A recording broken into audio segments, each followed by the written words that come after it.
Балалардың жүзіне қуаныш сыйлайтын. Әр күнін есті естелікке толтыратын. Салауатты өмір салтын ұстанатын.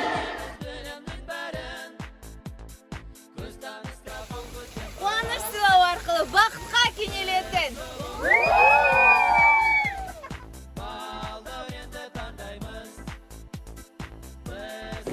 Тамаша көңіл-күй тарту ететін.